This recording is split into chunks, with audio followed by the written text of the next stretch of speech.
नमस्ते इभिनिङ है इभिनिङ सबैलाई नमस्ते।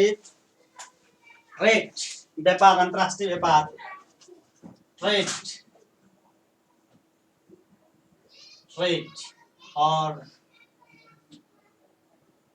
इंटरनेशनल ट्रेड और यसैमा हाम्रो एक्सपोर्ट और इम्पोर्ट एक्सपोर्ट इम्पोर्ट। नमस्ते सबैलाई नमस्ते नमस्ते नमस्ते है नमस्ते। अनि यसमा कन्टिन्यू हाम्रो हिजोको क्लासको कन्टिन्यू है हिजोको क्लासको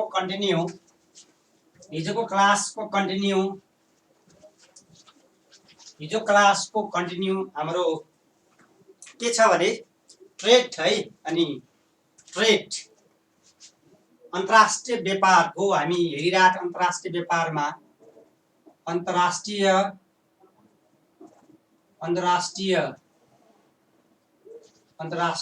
व्यापार र यसमा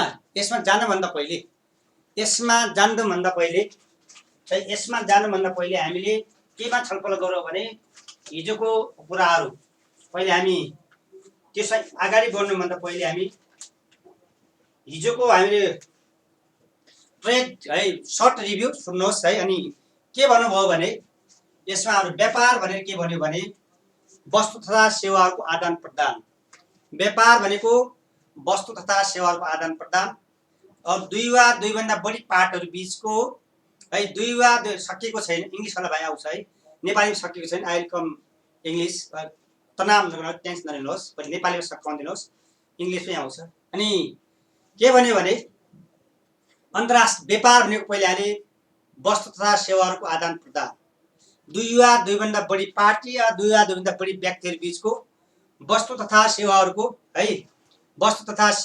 आदान प्रदान भनेको अन्तर्राष्ट्रिय व्यापार हो भन्यो।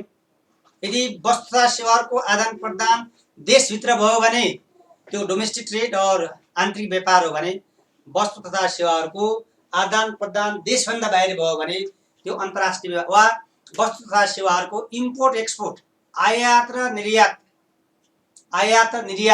गरिन्छ भने त्यसलाई अन्तर्राष्ट्रिय व्यापार भनिन्छ। र नेपालको र कुनै पनि कन्ट्री मेन्युको अनुसार त्यो याद गर्नु होला, त्यो स्टेटमेन्ट जुन मैले हिजो लेखाएको छु, trade makes everyone better off, व्यापारले सबैलाई फाइदा पुर्याउँछ भने सिद्धान्तमा व्यापार हिजो लेखाएको छ। मेन्युको सिद्धान्त चाहिँ trade makes everyone better off, trade makes everyone better, व्यापारले सबैलाई फाइदा पुर्याउँछ भन्ने सिद्धान्तमा अडिक थ्योरी हो यो। र सन् 1990 भन्दा पूर्व नेपालको अन्तर्राष्ट्रिय व्यापार केवल भारत र चीनसँग मात्र सीमित थियो। नेपालको अन्तर्राष्ट्रिय व्यापार केवल भारत र चीनसँग मात्र सीमित थियो। सन् 1990 भन्दा नेपालको अन्तर्राष्ट्रिय व्यापार केवल भारत र चीनसँग मात्र सीमित थियो। र सन् 1990 पछि नेपाल सरकारले उदारीकरण, विश्वव्यापीकरण र निजीकरणको नीति अवलम्बन गरेपछि नेपाल सरकारले सन् 1990 पछि 2048 साल पछि नेपाल सरकारले विश्वव्यापीकरण, उदारीकरण र निजीकरणका नीतिहरू अवलम्बन गर्यो। र त्यसपछि नेपाल सरकारले अर्थात् नेपालले 2004 मा डब्ल्युटिओ र बिमस्टेकको सदस्यता प्राप्त गरेर त्यस्तै 2006 मा साप्टाको सदस्यता प्राप्त गर्यो। र ती सङ्गठनहरूको सदस्यता प्राप्त गर्नुको मेन उद्देश्य, तपाईँको सदस्यता प्राप्त गर्नुको मेन उद्देश्य के थियो भने trade expansion and trade diversification. Trade expansion and trade diversification अर्थात् व्यापार प्रवर्धन र व्यापारको चाहिँ विविधीकरण भन्ने उद्देश्यका साथ नेपाल डब्ल्युटिओ, नेपाल बिमस्टेक, नेपाल साप्टाको सदस्यता प्राप्त भएको। तर नेपालको अन्तर्राष्ट्रिय व्यापार हाल चाहिँ 156 वटा राष्ट्रसँग भइरहेका छन्। वा नेपालका व्यापार साझेदार राष्ट्रहरू 156 राष्ट्रहरू छन्। र ती मध्ये दुईटा ठुला ट्रेड पार्टनर कन्ट्रिजहरू भारत र चीन हुन्। नेपालको हालको व्यापार भारतसँग 60%, भारतसँग 60% नेपालको व्यापार, भारतसँग 14 अथवा 12-13% बारेमा नेपालको व्यापार है। चीनसँग छ, बाँकी 154 वटा राष्ट्रसँग बाँकी 26% व्यापार रहेको छ। नेपालको विगत 30 वर्ष यता नेपालको अन्तर्राष्ट्रिय व्यापार है, अन्तर्राष्ट्रिय व्यापार, नेपालको अन्तर्राष्ट्रिय व्यापारमा के भएको छ भने विगत 30 वर्ष यता चाहिँ व्यापार घाटा हुँदै आएको छ है। शान्त रहनुहोस् है, मैले तपाईहरुलाई याद हुने गरी भन्छु हैन। अफसर लेभलमा धेरै जसो विद्यार्थीहरु 90% तक पढ्नु पर्दैन, रेगुलर रिभिजन क्लास हुन्छ। मेरो जहिले पनि क्लास के हुन्छ भने तपाईहरु हल्ला गर्ने काम नगर्नुस्, पुरानो कुरा रिभिजन हुन्छ हैन। अनि चुप नाच्नुहोस्, रिभिजन क्लास डेली हुन्छ के, डेली चाहिँ हेर्नुहोस्। अब टाइम मिलाउँदैछु, तपाईहरु म्यानेज गर्दैछु। तपाईको डेली 5-10 मिनेट रिभिजन पुरानो कुरा गर्यो भने त्यस्तै सुन्दा सुन्दा पनि याद हुन्छ। के भने नेपालको अन्तर्राष्ट्रिय व्यापार विगत 30 अथवा 40 वर्ष यता व्यापार घाटा बढ्दै बढ्दै गएको छ र यो वर्ष 2076-77 मा 2076 मा नेपालले इम्पोर्ट 11 खरबको है, 11 खरबको चाहिँ नेपालको 11 खरबको चाहिँ इम्पोर्ट, केवल 88 अरबको मात्र वस्तु आयात। हामीले बाहिर पठाउने सामान 88 अरबको मात्र भयो, तर हामीले आयात गर्ने चाहिँ 11 खरब भनेको बाँकी ट्रेड डेफिसिट हो। यो वर्ष 2075-76 मा 2076-77 मा 11 खरबको चाहिँ हामी वस्तु बाहिर किन्यौं, केवल 88 खरबको माछ सामान हामी बाहिर बिक्री गर्यौं भने हेर्नुहोस् त झन्डै 11 खरब बराबरकै हाम्रो ट्रेड डेफिसिट वा त्यो भनेको 28% ट्रेड डेफिसिट रहेको छ। डेटा है, सुन्दै जानु होला। 28% नेपालको व्यापार घाटा रहँदै आएको छ। त्यस्तै गरेर यो त यो वर्षको भयो भने गत वर्ष हेर्नुहोस्, गत वर्ष 14 खरब बराबरको हाम्रो बाहिरबाट सामान हामीले किनेका थियौं भने केवल 97 अरबको है, अरब र खरब हेर्नुहोस् है, 14 खरबको सामान चाहिँ हामी बाहिरबाट किनेका थियौं भने 97 अरबको मात्र हामी सामान बाहिर पठाएको थियो भने झन्डै 14 खरब बराबर ट्रेड डेफिसिट, त्यो भनेको 38.2% है, 38.2% चाहिँ 38.2% चाहिँ व्यापार घाटा। नमस्ते सबैलाई नमस्ते है। 38.2 यो वर्ष 28.2 व्यापार घाटा र त्योभन्दा प्रिभियस इयर, त्योभन्दा अगाडिको वर्ष हेर्नुहोस्, त्योभन्दा गत वर्ष अगाडिमा हाम्रो 12 खरब बराबरको चाहिँ 12 खरब बराबर, ठिक छ, 12 खरब बराबरको सामान हामीले आयात गराएको थियौं भने र 81 अरबको चाहिँ हामी सामान निर्यात भनेको नेपालको चाहिँ इम्पोर्ट, यसरी इम्पोर्ट एकदम बढेको छ भने र निर्यात चाहिँ आयात चाहिँ तपाईं निर्यात थोरै, यो बीचको ग्याप भनेको ट्रेड डेफिसिट वा व्यापार घाटा कति प्रतिशत हेर्नुभयो भने 2076-77 मा 28, त्योभन्दा प्रिभियस इयर 38.2, त्योभन्दा प्रिभियस इयर पनि 38.2 र त्योभन्दा प्रिभियस 34% व्यापार घाटाको डेटा है। व्यापार घाटाको डेटा अब चुप लाग्नुहोस्, म डेली चाहिँ जीडीपी जीएनपी का डेटा सब भने तर याद गर्न कोसिस गरिरहेको हुन्छु। मजाले सुन्नुहोस्, कोर्स सकाउने चाहिँ टेन्सन नलिनु होला।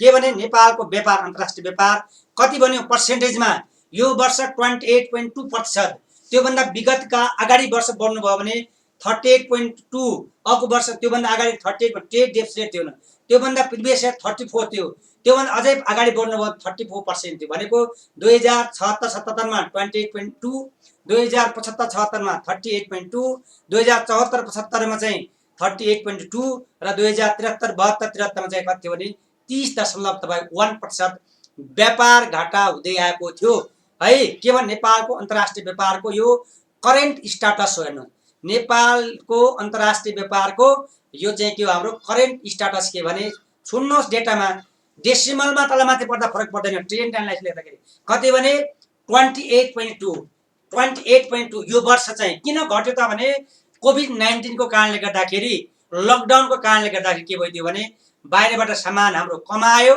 र अनि तपाईको चाहिँ नेपालबाट पनि सामान कम गयो भने 11 अरब खरबको सामान आयो, 88 सामान बिक्री भयो। के भने नेपालको अन्तर्राष्ट्रिय व्यापार घाटा बढ्दै आएको छ। डेटा याद गर्ने तरिका ने कति भने 28.2, 38.2, 38.2, 34% अनि त्यसै 30% है, 30% है, 30, त्योभन्दा प्रिभियस 30, त्योभन्दा प्रिभियस 30 है, त्योभन्दा प्रिभियस 30 छ। म त्यति लगाएको छु। कति भने 28, 38.2, अगेन 38.2, 34 त्यसपछि 30% है। अनि त्योभन्दा अगाडि जानुमा 28 आउँछ कि यति जाने पुग्छ। 5 वर्षको डेटा तपाईँ लेभलको एनालाइसिस गर्दाखेरि है, यो निकाल्नेतिर नजाऊ है भाइ, त्यो कलेज सोधेर आज याद 20मा कलेज सोध्नु आयो तपाईँ याद गर्ने कोसिस निकाल तपाईँलाई सोध्दैन है, तपाईँ याद गर्ने कोसिस गर्नु, तपाईँ लेभलमा निकाल्ने यस्ता यस्ता कमेन्ट नगर्नु, तपाईँ याद गर्नु तपाईँ लेभलले है। अब के भन्यो 28.2 38.2 38.2 34 अनि त्यस्तै गरेर तपाईँ कति पर्सेन्ट भने अरू 30% भनेको 76 77 मा 28.2 75 76 मा 38.2 74 75 मा 38.2 अनि तब 73 74 मा चाहिँ कति 30%। त्यो यसरी चाहिँ कम्तीमा 4 वर्ष 5 वर्ष डेटा एनालाइसिस जान्नुभयो भने हामीलाई चाहिँ डेटा चाहिँ हाम्रो आन्सर बढी स्ट्रङ हुन्छ। अर्थात् अब अरब खरबमा याद गर्नुभयो भने सुन्नुहोस् के भने यति यति भने याद गर्नुहोस्। यो वर्षको हामीले बाहिर सामान मिन्स निर्यात कति गर्यो भने 88 अरबको मात्र निर्यात गर्यो भने आयात चाहिँ 11 खरब बराबरको गर्यो हेर्नुहोस्। 11 खरब, त्योभन्दा प्रिभियस इयर 14 खरबको आयात गर्यो भने केवल 97 अरबको चाहिँ हामीले वस्तु चाहिँ निर्यात बाहिर पठायो हेर्नुहोस्। यसरी हामीले डेटा याद गर्दाखेरि के गर्नुहोस् भने रुपिजमा पनि अराउन्ड टेन्टेटिभ डेटाहरू अराउन्ड टेन्टेटिभ डेटा याद गर्नुभयो तपाईँ आन्सर अरूको भन्दा more strong answer the you will be rewarded than others. अरूभन्दा तपाईँ बढी मार्क्स पाउनुहुन्छ डेटामा। डेसिमलमा त नलिनु होला, डेसिमलमा त नलिनु होला, अगाडि बढ्दै जानुहोस् भने के कुरो बुझ्नु भयो भने अगाडि बढ्दै जानुहोस्, इयर बनाउँदै जानुहोस्। कति भने 76 77 मा 28.2 त्यसपछि 2 वर्ष 38.2 38.2 अनि त्यसपछि 34 त्यसपछि 30 अगाडि बढ्दै जानुहोस्। कुन कुन इयर बन्दैछ त्यसरी बनाउँदै जानुहोस् है। भनेको कति 76 77 मा 28.2 यो ट्रेड डेफिसिट नेपालको व्यापार घाटा एकदम बढ्दै बढ्दै गएको छ। र रुपिजमा भन्नुभयो भने कति भने मैले अहिले 11 खरबको हेर्नुहोस्। रुपिजमा भन्नुभयो 11 खरबको चाहिँ वस्तु हामी बाहिरबाट के गर्यौँ आयात गर्यौँ, सामान बाहिरबाट भित्र ल्यायौँ केवल 88 अरबको मात्र यो वर्ष। त्योभन्दा प्रिभियस 14 खरबको हामीले अनि 97 को थियो हेर्नुहोस्। 97 त्यो भने 97 अनि त्यसभन्दा पहिले हाम्रो 12 खरबको थियो 81 को थियो। याद गर्ने तरिका के याद गर्ने तरिका यो डेटा साइड गर्नु याद गर्नुहोस् भाइ। त्यो साइड चाहिँदैन तपाईँले याद गर्नुहोस्। तपाईँले तपाईँ साइड खोज्नुहुन्छ कता कता मैले जुन साइड दिएको छु रेफरेन्स सही आन्सर दिएको कमेन्ट तपाईँ याद गर्ने काम तपाईँ कहाँ याद गर्ने लेख्ने इक्जाम तपाईँलाई साइड पनि सोध्दैन केही पनि सोध्दैन। हेर्नुहोस् मैले डेटा जहाँ दिएछ तपाईँको के हाम्रो प्रुफ सही डेटा दिए तपाईँ त्यति चाहियो तपाईँ याद गर्ने गर्नुहोस् न। तपाईँको कहाँ याद गर्ने तपाईँ कहाँ याद गर्नु लेख्नुहोस् इक्जाममा आएर के भने 30 कति हेर्नुहोस् निर्यात आयातमा है। निर्यात आयातमा के भने हेर्नुहोस् 11 यो वर्ष 11 खरबको चाहिँ हामीले वस्तु बाहिर भित्र ल्यायौँ। केवल के भन्यो हाम्रो हेडिङ नै के छ हाम्रो एक्सपोर्ट इम्पोर्टको डेटा छ। एक्सपोर्ट इम्पोर्टको 11 खरबको चाहिँ हामी सामान आयात गर्यौँ। केवल चाहिँ कति 88 खरबको डेटा चाहिँ तपाईँ के गर्यौँ निर्यात गर्यौँ। योभन्दा प्रिभियस इयर 14 खरबको डेटा चाहिँ 14 खरबको हामीले इम्पोर्ट गर्यौँ। कति नै 97 भने 14 97 अनि 11 कति 88 भन्यो हेर्नुहोस्। त्यसपछि कति भन्यो हेर्नुहोस् 12 खरबको हुँदा 81 अरबको भयो हेर्नुहोस्। 12 हुँदा 81 भयो हेर्नुहोस्। 12 खरब हुँदा 81 भयो। त्यसपछि 9 खरबको ल्याउँदाखेरि हेर्नुहोस् 9 खरबको ल्याउँदाखेरि 73 अरबको। तपाईँको डेटा याद गर्ने काम यो रिफरेन्स सुन्ने 4th लेभल पढ्ने भाइ बहिनीले याद गर्नुहोस्। यो सोर्सेस तपाईँलाई चाहिँदैन। सोर्सेस मैले जहाँबाट ल्याएको छु त्यो आर्थिक सर्वेबाट लिएको छ, सीबीएसको डेटा हो, अर्थ मन्त्रालयको डेटा हो, राष्ट्र ब्याङ्कको डेटा हो। तपाईँ कहाँ याद गर्नुहोस् तपाईँ कसरी निकाल्नुपर्छ तपाईँलाई त्यो निकाल्ने के त्यो त थिसिसको कुरा हो, रिसर्चको कुरा तपाईँ लेभलमा के तब यो अफसर लेभल सोधिरहेको नि कसरी आयो भने तपाईँ कसरी आयो क्या तपाईँ याद गर्नुहोस्। तपाईँ लेभल याद गर्नुहोस् यो लेख्नुहोस् तपाईँ पास नै निश्चित हुन्छ। हेर्नुहोस् है तपाईँ यसरी जानुहोस् कि यो तनावै नै तपाईँ याद गर्ने याद गर्नुहोस् है। तपाईँले कहाँबाट के तनावै नलिनुहोस् याद गर्नुहोस्। यो ट्रेड डेफिसिट भने रिजन फर ट्रेड डेफिसिट हेर्नुहोस्। अब मैले हिजो कन्टिन्यू क्लासमा रिजन फर ट्रेड डेफिसिट अर्थात् व्यापार घाटा हुनुको कारणहरू व्यापार घाटा कारणहरू व्यापार घाटा कारणहरू। व्यापार घाटा हुनुको कारण नम्बर 1 मा राजनीतिक अस्थिरता राजनीतिक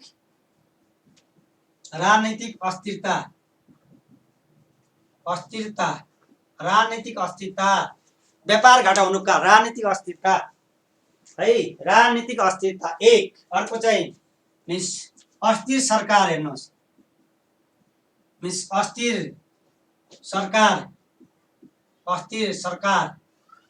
अनि थर्ड वान इज राजनीतिक अस्थिरता अस्थिर सरकार। ऊर्जाको अभाव हेर्नुहोस् ऊर्जाको अभाव अनि भौतिक पूर्वाधारको अभाव। हेर्नुहोस् आइबीमा भौतिक पूर्वाधार, भौतिक पूर्वाधारको अभाव, पूर्वाधारको अभाव, पूर्वाधारको अभाव, भौतिक पूर्वाधारको अभाव अनि है अनि राजनीतिक अस्थिरता अनि श्रम संगठनको विवाद, श्रम संगठनको विवाद, श्रम संगठनको विवाद, श्रम संगठन विवाद, राजनीतिक अस्थिरता, नेपालको लगानी मैत्रीपूर्ण अभाव। ठीक छ, एकदम लगानी मैत्रीपूर्ण वातावरण अभाव।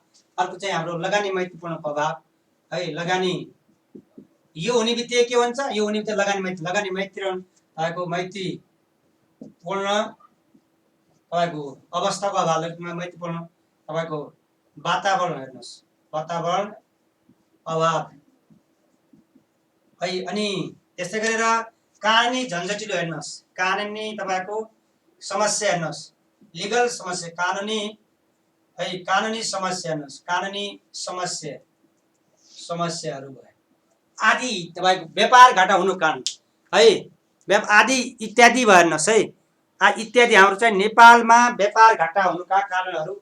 र यो व्यापार घाटा, यो आज पोइन्ट तपाईँ आफै मिलाएर पनि लेख्नुहोस्, यता धेरै डिपेन्ड नगरौँ। यी पोइन्ट चाहिँ यो चाहिँ छोड्नु भएको सर, यो पोइन्टहरू छोड्नु भयो भने तपाईँ थप्न सक्नुहुन्छ है। तपाईँलाई थाहा छँदैछ है, तपाईँलाई थाहा छँदैछ। यो भूपरिवेष्टि धेरै जान्ने नगर्नुहोस् त। तपाईँ मैले लेखा याद गर्नुहोस् त। तपाईँ मैले लेखाएको याद गर्नु, धेरै बढी जान्ने नहुनुहोस् त। धेरै याद नगर्नु, तपाईँ धेरै कोसिस याद गर्नु, तपाईँ मैले लेखा याद गर्नुहोस् त। तपाईँ धेरै बढी किन जान्नुहुन्छ, तपाईँ मैले लेखा याद गर्नुहोस् न। यो लेभलका विद्यार्थी जति छ मैले लेखा याद गर्नुहोस्। भूपरिवेष्टित होइन, भूपरिवेष्टित होइन। हेर्नुहोस् भूपरिवेष्टित होइन, त्यसको कहानी अर्कै छ। तपाईँ मैले लेखा याद गर्नुहोस् त। बढी जान्ने नहुनु, यति याद गर्नुहोस्। पहिलो पोइन्ट हेर्नुहोस्, मैले धेरै तपाईँ वर्ष पढा, धेरै कपी चेक गरेर थाहा होला नि के गर्नुपर्ने भनेर। यो याद गर्नुहोस्। खुला सिमाना पनि होइन, खुला सिमानाले हामीले फाइदा हुनुपर्ने हामी गर्दै। अब बरु यो हाम्रो के भनेको छ, बरु हाम्रो प्रतिभाले राजनीतिक अस्थिरता भन्ने मिल्दैन होला। किन भन्ने मिल्दैन, राजनीतिक अस्थिरता किन भन्ने मिल्दैन? यत्र वर्ष व्यापार घाटा हुँदै आएको छ। अहिले तपाईँ 1-2 वर्ष भएर हुन्छ त? यत्र वर्ष 30 वर्ष यता के हुँदै आएको हो? ठिक छ, यो क्वेसन ठिक छ। बरु तपाईँले राजनीतिक अस्थिरता कति वर्ष भयो हेर्नुहोस्, कति वर्षदेखि हुँदै आयो राजनीति। तपाईँ हेर्नुहोस् त 30 वर्ष भन्दैछ। विगत 30 वर्ष यता हामी अहिले कुरा गरिरहेको छैन नि त। विगत 30 देखि 40 वर्ष यता चाहिँ के भएको छ हाम्रो राजनीतिक अस्थिरता। अहिले स्थिरता भएको मानिँदैन। हेर्नुहोस् कम्तीमा 10 वर्ष, हेर्नुहोस् कम्तीमा 10 वर्ष चाहिँ स्थिर सरकार र पोलिटिकल बल्ल भनिन्छ। अहिले चाहिँ पोलिटिकल स्टेबिलिटी भएको नि हामी त 30 वर्ष यता पढ्दैछौँ है। मैले लेखा धेरै बढी जान्ने, यो याद गर्नुहोस्। पास हुने यो गर्नु, धेरै चाहिँ यो फोटो लेभलका भाइ बहिनी धेरै चुर गर्नु, यो याद गर्नुहोस् त। अप्सन लेभलका जे याद गर्ने, जसले लेखा याद गर्नु त्यो नाम लेख्छ। तपाईँ बढी जाने, यो याद गर्नुहोस्। त्यसै सोचेर लेखा छ नि पोइन्टहरू। यी पोइन्ट त्यसै लेखा छ नि पोइन्टहरू। यी चाहिँ व्यापार घाटा रिजन भयो भने व्यापार घाटा कम गर्नको लागि उपायहरू हेर्नुहोस्। व्यापार घाटा कम गर्नको लागि उपायहरू के हुन्छ हेर्नुहोस्। यिनीहरू त भयो, हेर्नुहोस् यिनको उल्टा गर्ने, तर पनि पोलिसीमा रहेर हेर्नुहोस् है। पोलिसीमा रहेर हेर्नुहोस्, पोलिसीमा रहेर हेर्नुहोस्, पोलिसीमा रहेर यस व्यापार घाटा कम गर्नको लागि है। व्यापार घाटा कम गर्नको लागि, व्यापार घाटा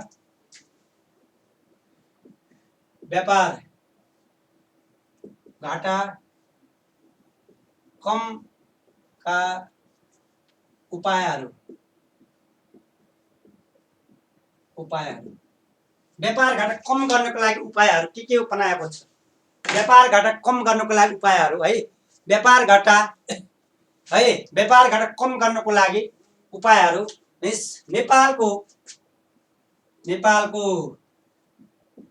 नेपालको औद्योगिक नीति, नेपालको औद्योगिक नीति 2010 र व्यापार नीति 2015 हेर्नुहोस्। 15 ले व्यापार घाटा कम गर्नको लागि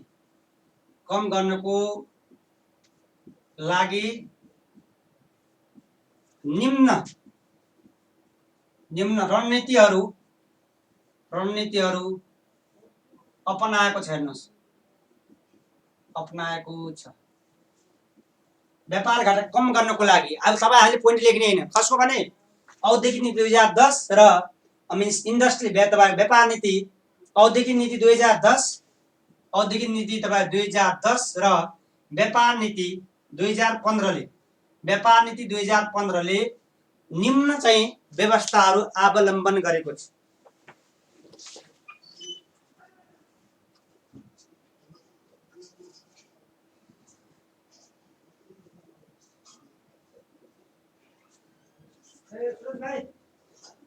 इन्कै छैन रे पुट्न, इन्को छैन।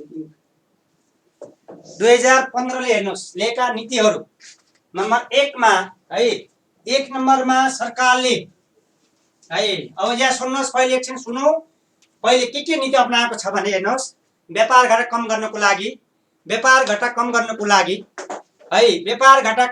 लागि है, नेपालको औद्योगिक नीति 2010 र व्यापार नीति 2015 ले व्यापार घाटा कम गर्नको लागि तपाई हामीले हैन नीति अनुसार के नीति ल्याएको छ भने नम्बर 1 मा हेर्नुहोस् है, नम्बर 1 मा पहिले हामी छलफल गरौँ अनि लेखौँ होला। Government should play the role of regulator and facilitator. सरकारले राज्यले अनुगमनकर्ता र सहजकर्ताको भूमिका खेल्नुपर्ने छ। याद गर्नुहोस्, पहिले सुन्नुहोस् मजाले, यहाँ भन्ने बित्तिकै याद पनि हुनु पर्यो। यो पछि पोलिसी पनि पढ्नुपर्छ। के भने government should play the role of regulator and facilitator. हेर्नुहोस्, सरकारले अनुगमनकर्ता र सहजकर्ताको भूमिका खेल्नुपर्ने छ। सरकारले नम्बर 1 मा सरकारले अनुगमनकर्ता र सहजकर्ताको भूमिका खेल्नुपर्ने छ। एक पहिले मैले छलफल गर्न लेखाउँछु।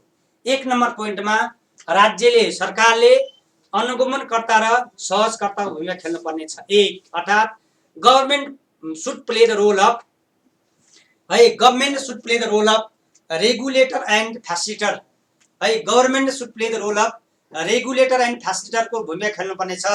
1 नम्बरमा हेर्नुहोस् है, 1 नम्बरमा के भने राज्यले अनुगमनकर्ता र सहजकर्ताको भूमिका के हो, व्यापार घाटा कम गर्नको लागि राज्यले अनुगमनकर्ता र सहजकर्ता भूमिका खेल्ने। 1 नम्बरमा बुझ्नुभयो। 1 नम्बर के भने government should play the role of regulator and facilitator वा राज्यले अनुगमनकर्ता र सहजकर्ता भूमिका खेल्नुपर्ने छ। एक अर्को चाहिँ प्राइभेट पब्लिक र कोअपरेटिभ सेक्टरको हेर्नुहोस्, प्राइभेट पब्लिक र कोअपरेटिभ सेक्टरको प्राइभेट पब्लिक निजी अनि तथा सार्वजनिक तथा सहकारी क्षेत्रको चाहिँ इफेक्टिभ कोल्याबोरेसनबाट अर्थतन्त्रमा ठुलो योगदान गर्नुपर्ने छ।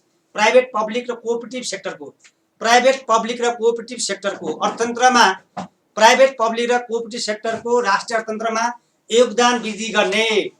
1 नम्बर के भने government should play the role of है, government should play the role of regulator and facilitator काम गर्ने छ।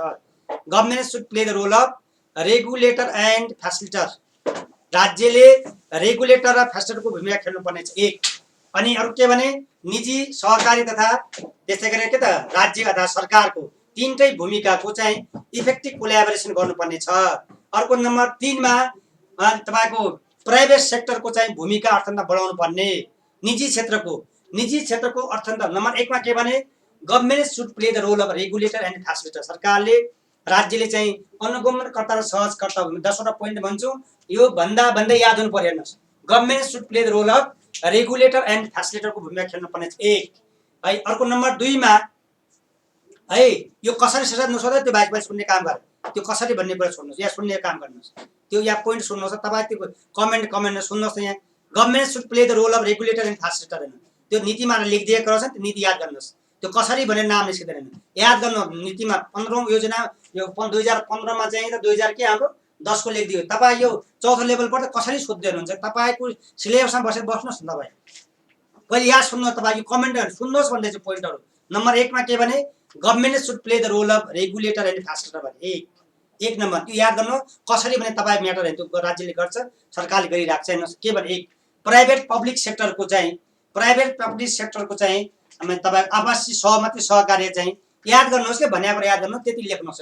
राज्यले के भने रेगुलेटर अनि तपाईँ फेसिलिटीको काम गर्नुपर्छ। एक। 2 नम्बरमा के भने प्राइभेट पब्लिक र कोअपरेटिभ सेक्टर सहकारी क्षेत्र है फेरि देशमा कोअपरेटिभ सेक्टरको चाहिँ इफेक्टिभ कोल्याबोरेसन सहमति सहकार्य गराउने, प्राइभेट सेक्टरलाई बढीभन्दा बढाउने हेर्नुहोस्, अनि ऊर्जा क्षेत्रको विकास गर्ने हेर्नुहोस्। अहिले नेपालमा समस्या के आएको भने ऊर्जा क्षेत्र हेर्नुहोस्, ऊर्जा क्षेत्रको चाहिँ तपाईँको देशमा कन्ट्रिब्युसन डेभलपमेन्ट अफ तपाईँको इनर्जी सेक्टर ऊर्जा बढाउने हेर्नुहोस्। नेपालमा ऊर्जाका तपाईँ इनर्जी बिजुलीको चाहिँ एक्सपान्सन गर्ने जसले लागत बढ्छ हेर्नुहोस्। एक नम्बर के भने फेरि सुन्नुहोस् है, 10वटा पोइन्ट याद गर्नुपर्छ, 10वटा पोइन्ट सुन्नु। नम्बर 1 मा के भने नम्बर 1 मा government should play the role of regulator and facilitators. 1 राज्यले अनुगमनकर्ता र सहजकर्ता भूमिका खेल्न पर्ने। 1 नम्बर 2 मा 2 नम्बरमा चाहिँ के भने हामीले 2 नम्बरमा 2 मा के भयो अनि तपाईको प्राइभेट पब्लिक र पीपीसी है, not PPP, PPC sector private public र कोअपरेटिभ सेक्टरको अर्थतन्त्रमा योगदान बढाउने, आफू इफेक्टिभ कोल्याबोरेसन गराउने। 2 नम्बर। 3 नम्बरमा निजी क्षेत्रको चाहिँ प्रवर्धन गराउने। 3 नम्बरमा। अर्को नम्बर सुन्नुहोस्, ऊर्जा क्षेत्रको चाहिँ विकास गर्न लगाउने। ऊर्जा क्षेत्रको हेर्नुहोस्, ऊर्जा क्षेत्रको विकास गर्ने, ऊर्जा क्षेत्रको हेर्नुहोस्, ऊर्जा क्षेत्रको विकास गर्न। एक। अर्को चाहिँ तपाईँले सुन्नु भएको छ, एक गाउँ एक तपाईँ के थाहा छ, 1 भिलेज 1 प्रोडक्ट पोलिसी अपनाउने भने सुन्नु भएको छ। 1 भिलेज 1 प्रोडक्ट पोलिसी, यो ट्रेड पोलिसी इन्डस्ट्री तपाईँको यो कमर्स पोलिसीमा आएको। एक गाउँ एक वस्तु हेर्नुहोस्, एक गाउँ एक वस्तु चाहिँ लाई प्रमोसन गर्ने, प्रवर्धन गर्ने। 1 भिलेज 1 प्रोडक्ट भनेर 1 भिलेज आउँछ भाइ, चिन्ता नगर्नु, इङ्ग्लिसमा पनि आउँछ, पर सुन्नुहोस्। 1 village 1 product policies, 1 village 1 product policies. पहिले यहाँ पोइन्ट सुन्नुहोस्, आइहाल्छ के भने 1 भिलेज 1 प्रोडक्ट पोलिसी सुन्नु भएको छ नि त। 1 भिलेज 1 एक गाउँ एक वस्तुलाई प्रवर्धन गर्ने। अनि त्यसपछि अरू सुन्नुहोस् पोइन्ट के भन्यो भने अनि नम्बर नेक्स्ट पोइन्ट तपाईँको निर्यात गर्ने, इन्डस्ट्रीलाई विशेष सुविधा दिने, एक्सपोर्ट इन्डस्ट्रीलाई विशेष किसिमको सुविधा दिने है। 1 भिलेज 1 प्रोडक्ट है, 1 भिलेज 1 प्रोडक्ट है, एक गाउँ एक वस्तु। अनि नो वर्क नो पे सुन्नु भएको छ नि, नो वर्क नो, काम नगरी पे नगर्ने हेर्नुहोस्। नो वर्क नो पे, लेबरले साह्रै दुख दिएर लागत बढाउन थाले। No work no pay, no work no pay, no work no pay हेर्नुहोस् है। नो। 1 नम्बर फेरि सुन्नुहोस् के भने राज्यले अनुगमनकर्ता र सहजकर्ताको भूमिका खेल्नु पर्ने छ 1 नम्बरमा। 2 मा प्राइभेट पब्लिक र कोअपरेटिभ सेक्टरको चाहिँ अर्थतन्त्रमा चाहिँ योगदान बढाउने। नम्बर 3 मा निजी क्षेत्रलाई अर्थतन्त्र प्रवर्धन गर्ने। नम्बर 3 मा के ऊर्जा क्षेत्रको इनर्जीको चाहिँ विकास गराउने, बिजुलीको हाइड्रो पावर उत्पादन वृद्धि गराउने। तब चाहिँ के लागत घट्छ, लागत घट्यो भने कम्पिटिसन इन्डेक्स हाई बढ्छ। अर्को नेक्स्ट नम्बर के भने एक गाउँ एक तपाईँ वस्तु उत्पादन नीति अवलम्बन गर्ने, ट्रेड डेफिसिट कम गर्नु, घाटा कम गर्नुको लागि। अर्को नेक्स्ट पोइन्ट सुन्नुहोस् है। अब यसमा अर्को चाहिँ पोइन्ट के छ भने यदि कुनै इन्डस्ट्री कल कारखानाहरू हेर्नुहोस्, यदि कुनै इन्डस्ट्री कल कारखानाहरू, यदि इन्डस्ट्री कल कारखानाहरू लेडिजको नाममा, वुमेनको नाममा दर्ता भयो भने दर्ता गर्दा लाग्ने कस्टको 35% कस्ट चाहिँ के त मिना गरिने छ भने। यो भनेको लेडिजहरूलाई पनि, लेडिजहरूको पनि तपाईँको यो चाहिँ राष्ट्रिय अर्थतन्त्र योगदान बढाउनको लागि, लेडिजहरूको चाहिँ सम्पत्तिमा अग्राधिकार बढाउनको लागि कुनै उद्योग धन्दा कल कारखाना लेडिजहरूको नाममा, वुमेनको नाममा दर्ता भयो भने 35% चाहिँ लाग्ने टोटल कस्टको 35% डिस्काउन्ट गर्ने विशेष सुविधा दिइनेछ। अर्को चाहिँ हेर्नुहोस्, बौद्धिक सम्पत्ति, बौद्धिक सम्पत्ति, बौद्धिक सम्पत्ति, बौद्धिक सम्पत्ति पनि अथवा इन्टेलेक्चुअल प्रोपर्टी राइट लेडिजको नाममा दर्ता गर्यो भने त्यसको पनि 25% तपाईँ लागत घटाउने। अर्को चाहिँ स्पेशल इकोनोमिक जोन छुट्याउने, विशेष तपाईँ आर्थिक अधिक तपाईँ क्षेत्र छुट्याउने, स्पेशल इकोनोमिक जोन चाहिँ छुट्याउने। No work no pay, no work no pay है, नो वर्क नो पे नीति अपनाउने। अब लेखौँ यसलाई अनि इङ्ग्लिसमा त्यसपछि अब के भन्यो हेर्नुहोस्।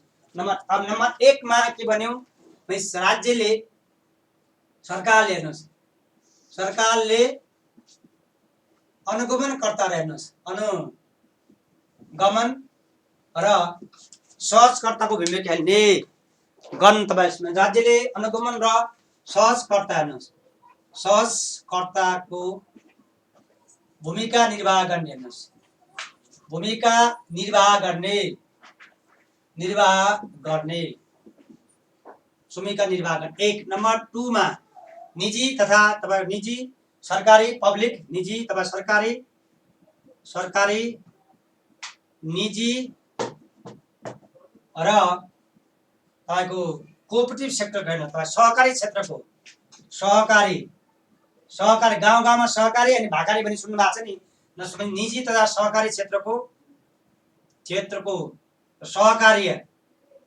सहकार्यबाट अर्थतन्त्रमा योगदान बढाउने, हेर्नुहोस्, योगदान बढाउने अनि अर्को थर्डमा निजी क्षेत्रलाई प्रवर्धन गर्ने, निजी क्षेत्र प्रवर्धन गर्ने, हेर्नुहोस्, निजी क्षेत्र प्रवर्धन गर्ने, हेर्नुहोस्, निजी क्षेत्रलाई प्रवर्धन गर्ने है। अनि अर्को चाहिँ नो वर्क नो पे, एक गाउँ एक वान भिलेज वान प्रोडक्ट, एक गाउँ एक वस्तु नीति अवलम्बन गर्ने, एक गाउँ एक वस्तु नीति अवलम्बन गर्ने, एक गाउँ एक वस्तु नीति अवलम्बन गर्ने, एक गाउँ। अर्को यसमा आइबीमा एक गाउँ मिन्स एक गाउँ एक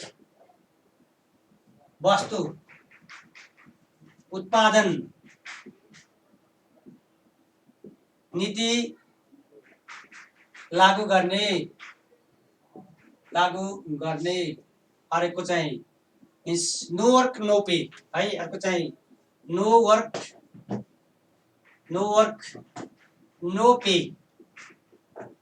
नो पे नीति लागू गर्ने। अर्को भी नम्बरमा हेर्नुहोस्, यसको चाहिँ आइबी तपाईँको थर्ड अनि आइबी र भिआई। अनि त्यस्तै ऊर्जा क्षेत्रको प्रवर्धन गर्ने, ऊर्जा क्षेत्रमा ऊर्जा क्षेत्र प्रवर्धन गर्ने। भिआईमा हेर्नुहोस्, अनि भिआईमा कुनै उद्योग धन्दा कल कारखाना हेर्नुहोस् है। अनि त्यस्तै गरेर अर्को चाहिँ अनि नेक्स्ट वान इज विशेष तपाईँको आर्थिक क्षेत्र निर्धारण गर्ने, विशेष आर्थिक क्षेत्र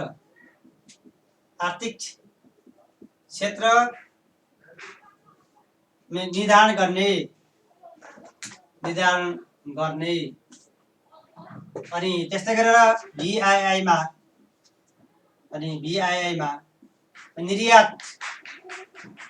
निर्यात उद्योगलाई विशेष सुविधा दिने,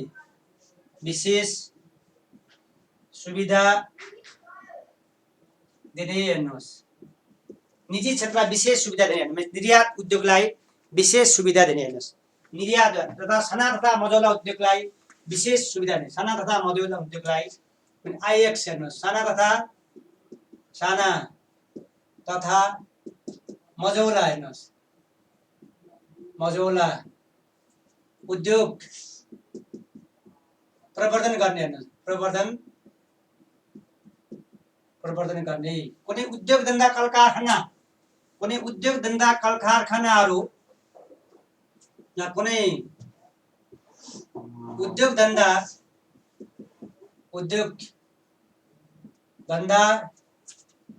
कल कारखाना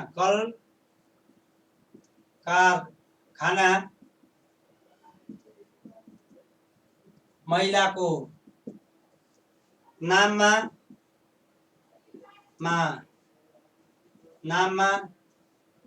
दर्ता गर्दा लाग्ने कुल खर्चको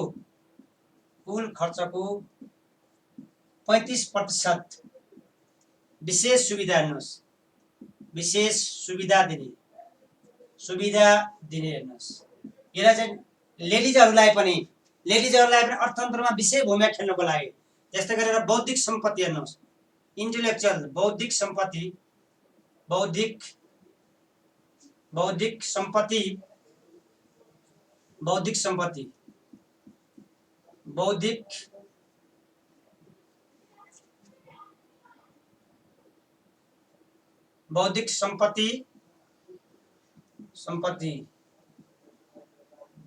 महिलाको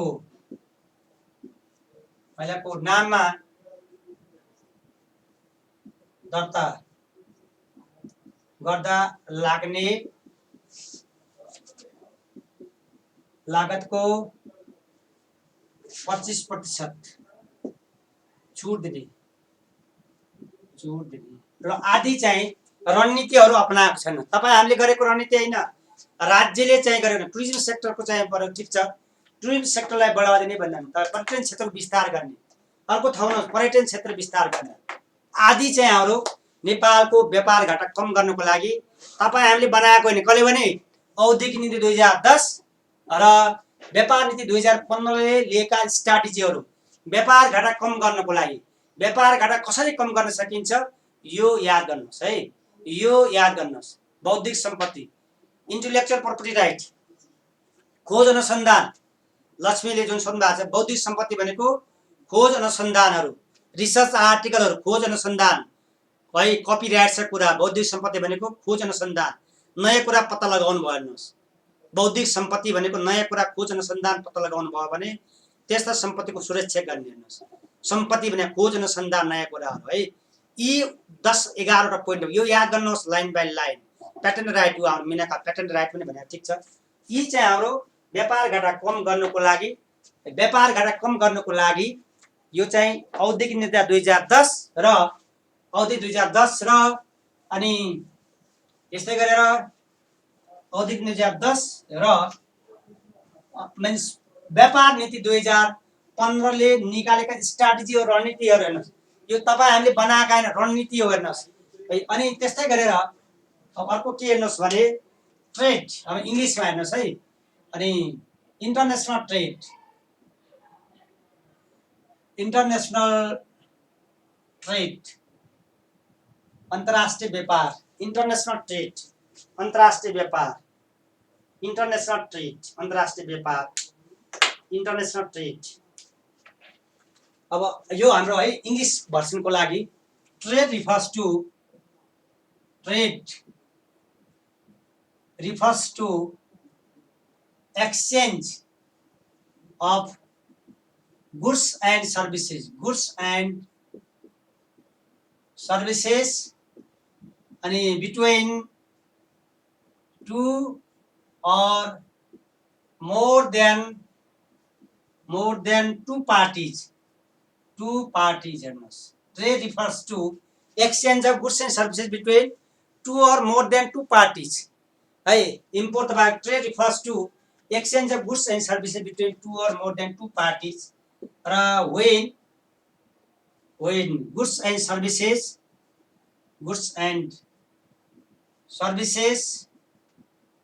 are exchanged inside the country is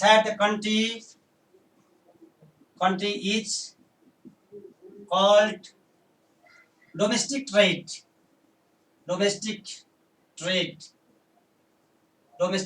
यदि वस्तु तथा सेवाहरूको है, वस्तु तथा सेवाहरूको आदान प्रदान राष्ट्रभित्र हुन्छ दैट इज कल्ड के भने हामी internal domestic trade, internal trade और डोमेस्टिक ट्रेड भनिन्छ। इन्टरनल ट्रेड और डोमेस्टिक ट्रेड, इन्टरनल ट्रेड और that is called domestic trade, internal trade और डोमेस्टिक ट्रेड। र सिमिलरली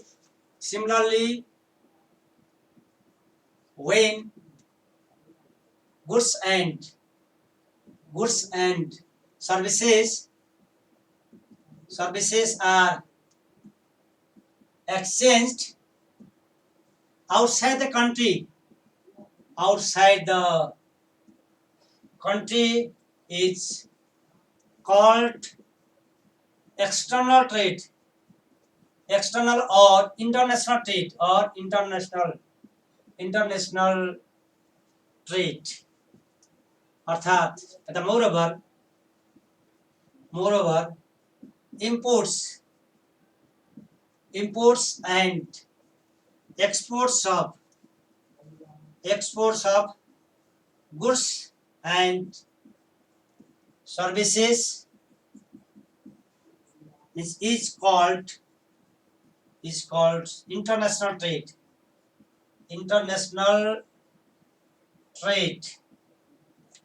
वस्तु तथा सेवाहरूको आदान प्रदान हेर्नुहोस् के भने trade refers to exchange of goods and services, वस्तु तथा सेवाको आदान प्रदान बिट्विन टु और मोर देन टु पार्टिज, दुई वा दुईभन्दा बढी पार्टीहरु बीचको वस्तु तथा सेवाको आदान प्रदान।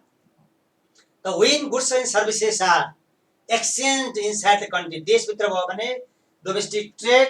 when goods and services are exchanged outside the country is called external trade or international trade, or imports of goods and services is called international trade। according to Mankiw का अनुसार है, according to Mankiw, trade exists between countries according to Mankiw तपाईको means trade exists between countries on the basis of के छ भने trade makes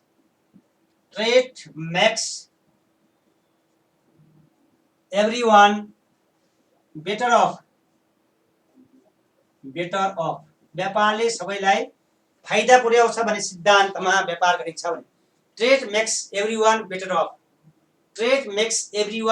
ट्रेडले व्यापारले सबैलाई फाइदा पुर्याउँछ भन्ने सिद्धान्तमा trade makes everyone better off. व्यापारले सबैलाई फाइदा पुर्याउँछ भन्ने सिद्धान्तमा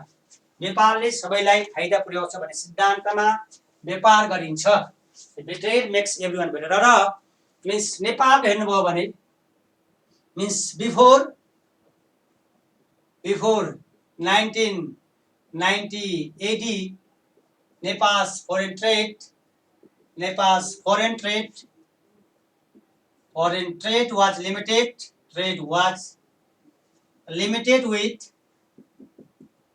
with India and China। means 1990 भन्दा पूर्व नेपालको सन् 1990 भन्दा पूर्व नेपालको अन्तर्राष्ट्रिय व्यापार केवल भारत र चीनसँग मात्र सीमित थियो। means after 1990s अनि गभर्नमेन्ट अफ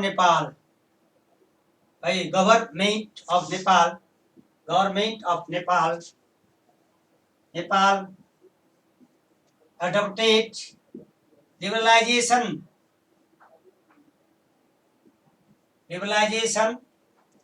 अनि globalization and privatization policies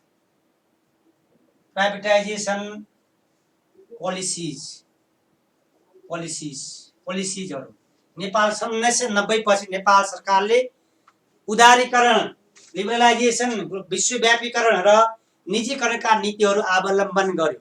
government of Nepal adopted after 1990 government of Nepal adopted liberalisation, globalisation and privatisation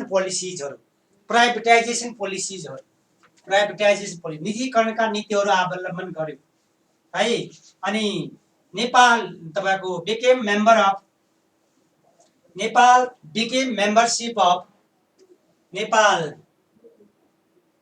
became membership of WTO and domestic in 2004 as well as SAFTA in 2006. The main objective of membership of these organization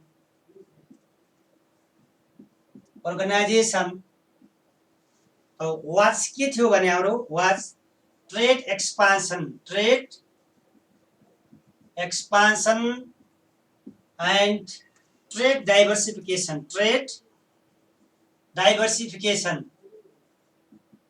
expansion and trade diversification trade expansion and trade diversification trade व्यापार बढाउने र व्यापारको चाहिँ के गर्ने trade expansion diversifications है trade expansion and trade diversifications, trade expansion and trade diversifications अनि means the total trade partner countries of Nepal, total trading partner total trading partner trading partner countries of Nepal means are means 156 countries, 156 countries. However, largest trade partner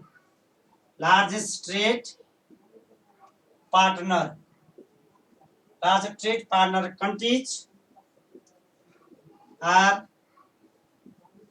China and India. अझै पनि नेपालका दुईटा ठुला व्यापार साझेदार राष्ट्रहरू, नेपालका दुईटा ठुला साझेदार राष्ट्रहरू है, नेपालका दुईटा ठुला साझेदार राष्ट्रहरू अझै पनि चाइना एन्ड इन्डिया, भारत र चीन फेरि पनि नेपालका दुईटा ठुला व्यापार साझेदार राष्ट्र हुन्, दुईटा व्यापार साझेदार राष्ट्रहरू हुन्, कन्ट्री चीन एन्ड इन्डिया अगेन।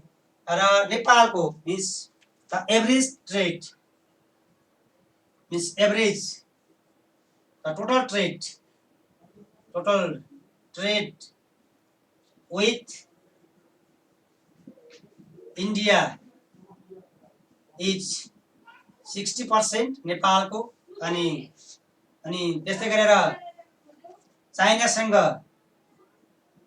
चाइना 60% तपाईँको विथ तपाईँको इन्डिया अनि त्यस्तै गरेर 14% with China and 26% with other countries. अन्य राष्ट्रहरूसँग यति छ हेर्नुहोस्। नेपाल's foreign trade है, Nepal's foreign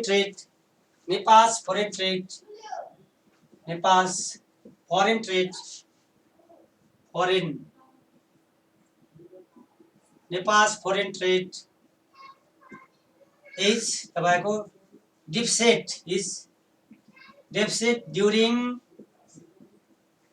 our last 3 decades हेर्नुहोस्। नेपालको अन्तर्राष्ट्रिय व्यापारको चाहिँ 1990 पछिको तपाईँ डेटा हेर्नुभयो भने सन् 1990 पछि नेपालको अन्तर्राष्ट्रिय व्यापार यो चाहिँ 156 वटा कन्ट्रीसँग हेर्नुहोस्। अझै पनि इन्डियासँग चाहिँ हाम्रो व्यापारको 60%, चीनसँग चाहिँ अझै पनि तपाईँको 14% को हाराहारीमा एभरेजमा, बाँकी कन्ट्रीजमा 20। लार्जेस्ट ट्रेड पार्टनर कन्ट्री अझै पनि के हो भने इन्डिया र चाइना नै अगेन लार्जेस्ट ट्रेड पार्टनर कन्ट्रीजहरू, largest trade partner country again India and China है। नेपाल अझै पनि लार्जेस्ट ट्रेड पार्टनर कन्ट्रीजहरू चीन र भारतहरू नेपालका लार्जेस्ट ट्रेड पार्टनर कन्ट्रीजहरू भएर नेपालको ट्रेड पर्फर्मेन्स, व्यापारको ट्रेड पर्फर्मेन्स है, ट्रेड पर्फर्मेन्स इयर मैले लेखाइदिएको छु डेटा, एक्सपोर्टको डेटा लेख्नुहोस्, इम्पोर्टको डेटा लेख्नुहोस्, आफै त्यहाँ लेख्नुहोस् है, डेटा अघि लेखाएको छु, यो इयर यति लेख्नुहोस् अनि यो डेटाहरू इम्पोर्ट अघिकै नेपालीमै लेखेको डाटा नै हो यो। फेरि सुन्नुहोस् के भने हाम्रो व्यापार तपाईँको कति छ भने हेर्नुहोस्, घाटा हेर्नुभयो भने अहिले ट्रेड डेफिसिट हेर्नुभयो भने कति भने 28% यो वर्ष, गत वर्ष 38%, त्योभन्दा गत 38 नै थियो, त्यसपछि 34, त्यसपछि 30% व्यापार घाटा हुँदै आएको हेर्नुहोस् है, हुँदै आएको हेर्नुहोस् है, व्यापार घाटा हुँदै आएको कन्डिसन हो। व्यापार घाटा यसरी हुँदै आएको छ हेर्नुहोस् है, व्यापार घाटा हुँदै आएको हेर्नुहोस्। र त्यस्तै गरेर है यो चाहिँ हाम्रो रिजन फर ट्रेड डेफिसिट, व्यापार घाटा हुनुका रिजनहरू, रिजन फर ट्रेड डेफिसिट हेर्नुहोस्, रिजन्स फर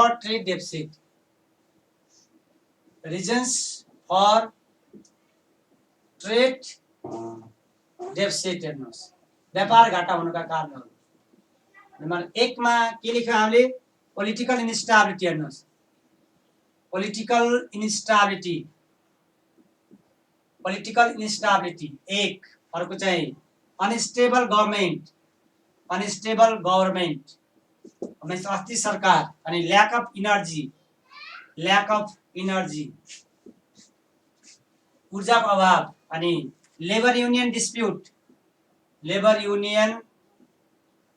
डिस्प्युट्स हेर्नुस् लेबर युनियन डिस्प्युट्स है ल्याक अफ अनि legal problems in legal process legal तपाईको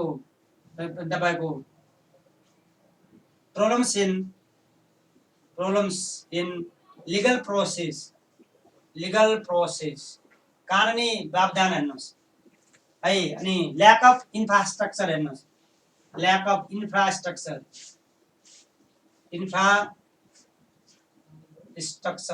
यी निचेहरू चाहिँ हाम्रा व्यापार घाटा हुनुको रिजनहरू अघि नेपाली पनि लेखाइदिए फेरि इङ्ग्लिसमा लेखाइयो है नेपाली प्लस इङ्ग्लिस हेर्नुस् कति भने व्यापार घाटाको डेटामा के भने व्यापार घाटा हेर्नुस् कति भने पर्सेन्टेजमा 28.2 38.2 34.4 30% क्रमशः चाहिँ व्यापार घाटा भने रुपिजमा भन्नुभयो भने कति भने अरु 11 खरबको इम्पोर्ट 88 अरबको चाहिँ एक्सपोर्ट 14 खरबको चाहिँ इम्पोर्ट 97 अरबको चाहिँ एक्सपोर्ट 12 खरबको चाहिँ इम्पोर्ट 12 हेर्नुस् है 12 को इम्पोर्ट अनि त्यसै गरी कति भने 81 अरबको चाहिँ एक्सपोर्ट यता 9 खरबको चाहिँ एक्सपोर्ट अनि 73 अरबको चाहिँ हाम्रो एक्सपोर्ट हो डेटा लेखाउने कुरा बुझ्नुभयो याद गर्ने तरिकाहरू है डेटा लेखाउने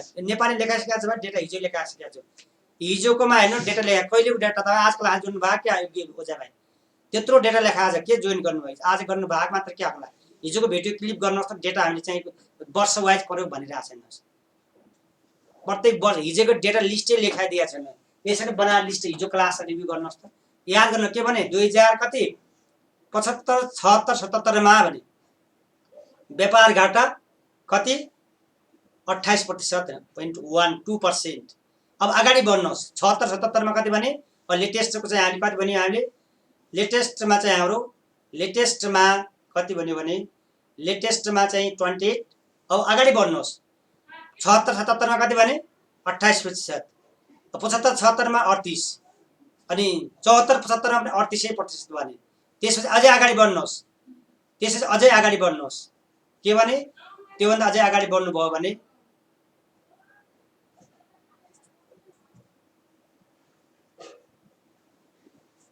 त्यो भन्दा अझै अगाडि बढ्नु भयो भने 34 38 मा इयर बढाउनुहोस् रुपीजमा भन्दा के भने अहिलेको डेटामा 76 77 मा इम्पोर्ट अघि कति चोटी भनिसके डेटामा याद गराउनलाई कति भने हेर्नुस् इम्पोर्ट यो वर्ष चाहिँ 11 अरब खरबको निर्यात चाहिँ तपाईको एक्सपोर्ट चाहिँ 88 को मात्र अब गत वर्ष अगाडि ब्याक जानुहोस् 14 को थियो 97 त्यो अगाडि जानुहोस् 12 को थियो 81 थियो 9 को थियो तपाईको 73 को यसरी डेटा याद गर्नुहोस् है यसले गर्दाखेरि तपाईको के भने हाम्रो व्यापार घाटा दिन प्रतिदिन हाम्रो बढ्दै गएको छ बढ्नुको reason political unstable government lack of energy अनि लेबर युनियनको dispute problems in legal process अनि ल्याक अफ तपाईको इन्फ्रास्ट्रक्चर भने ल्याक अफ इन्फ्रास्ट्रक्चर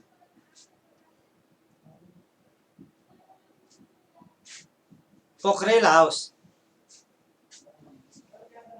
मैले एउटा चाहिँ के छ भने भाइ नाम क्लियर छैन भने मैले कमेन्ट रिप्लाई गर्दैन र त्यस्ता मान्छेको फ्रेन्ड रिक्वेस्ट पनि एक्सेप्ट गर्दैन एउटा ध्यान दिनु होला कि नाम क्लियर गर्नुहोस् नाम चाहिँ लुगाएर हैन क्या नाम देखाएर पढ्ने पोखरेल त ठीक छ तर त्यो हाउस भन्ने नाम के हो अब ताई मैले कमेन्ट अहिले त म पढ्दिन्छु तर म त्यस्ता विद्यार्थीको चाहिँ कहिले पनि के गर्दैन थाहा छ म त्यस्ता विद्यार्थी फ्रेन्ड रिक्वेस्ट पनि गर्दैन म रिप्लाई जले नाम क्लियर लेखेको छैन जो चाहिँ नामै लेख्न डराउँछ हेर्नुहोस् म अब तपाईले इन्फर्म चाहिँ गरे मलाई फ्रेन्ड रिक्वेस्ट पठाउन जसको चाहिँ मैले एक्सेप्ट भएको छैन धेरै पठाउन मैले धेरैको म्याक्सिमम रिक्वेस्ट एक्सेप्ट भइरहेछ नाम क्लियर छैन भने मैले फ्रेन्ड रिक्वेस्ट चाहिँ लोकसेवा सोसियल क्लियर मा चाहिँ यस्ताको चाहिँ रिक्वेस्ट नाम क्लियर त नाम भए थाहा अब ठिक छ मैले यो मा दिन खोजिरहेको छु भीम प्रसाद जीले पोलिटिकल इन्स्टाबल अनस्टेबल गभर्मेन्ट एउटै कसरी हो? सुन्नुहोस्, ठिक छ, क्वेसन एकदम सही छ। तपाईँ क्वेसन जायज क्वेसन छ। के भने सुन्नुहोस्, सिरियामा अहिले तपाईँले उदाहरण बुझ्नुको लागि, सिरियामा चाहिँ स्टेबल गभर्मेन्ट हो, बसरले चलाएको सरकार स्टेबल गभर्मेन्ट हो, तर पोलिटिकल इन्स्टाल भीमजी है आन्सर अरूको माथि आउँछ चाहिँ के हाउस पोखरेल भाइले भाइ त्यो नाम चाहिँ सही नाम लेख्नुहोस् है। तब चाहिँ नाम भयो भने त्यसले चाहिँ इन्टिमेसी बढ्छ। त्यो नाम त्यो के अरूलाई पनि यो मैले अरूलाई पनि इन्फर्म गरेर राखेँ, मैले नाम नहुनेको चाहिँ फ्रेन्ड रिक्वेस्ट गर्दैन र कमेन्टमा रिप्लाई गर्दैन।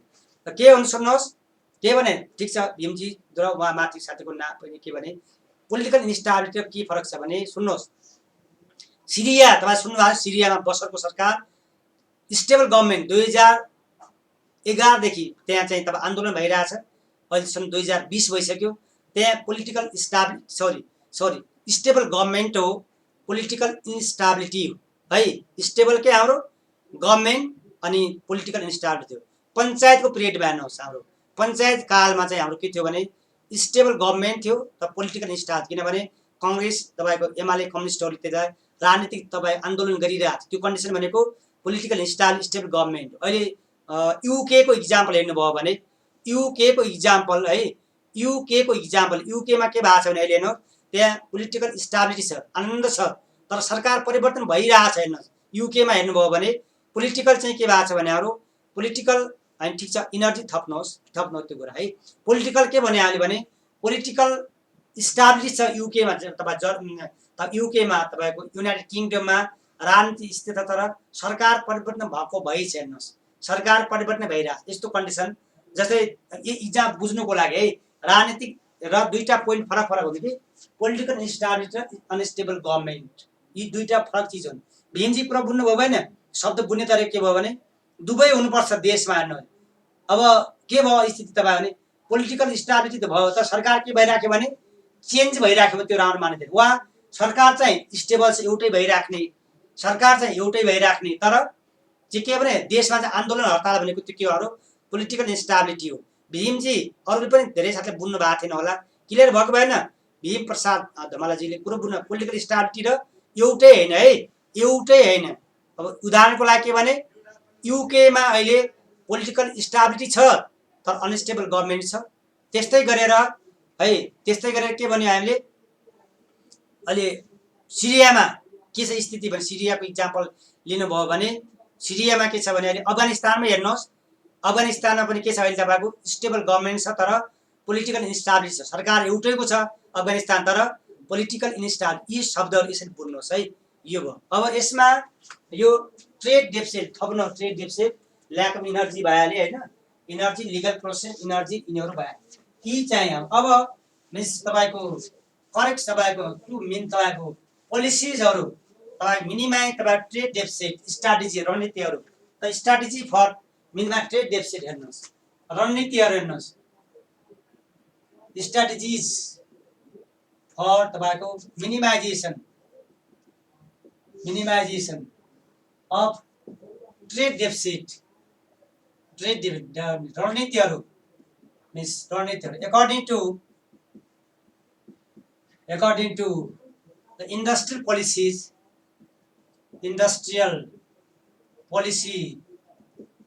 2010 and trade and policies commercial or trade policy 2015 और यो एडीमा है, फेरि एडीमा वा नेपाल डेटमा 2072 हो है, 2072 BS the government of Nepal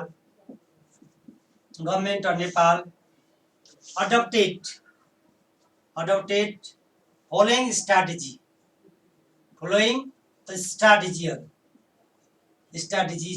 रणनीतिहरू है, फ्लोइङ स्ट्राटेजी रणनीतिहरू हेर्नुहोस् है, फ्लोइङ स्ट्राटेजीहरू रणनीतिहरू।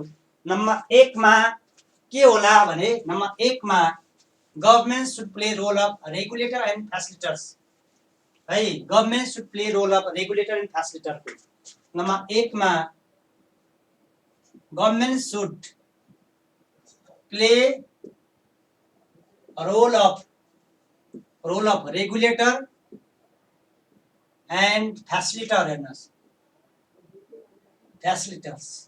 सरकारले अनुगमनकर्ता तथा सहजकर्ताको भूमिका खेल्नुपर्ने छ। सरकारले अनुगमनकर्ता तथा सहजकर्ताको भूमिका खेल्नुपर्ने छ। एक। अर्को नम्बर 2 मा the effective collaboration increase in तपाईँ मिन्स इफेक्टिभ तपाईँको कन्ट्रिब्युसन अफ तपाईँको means increase in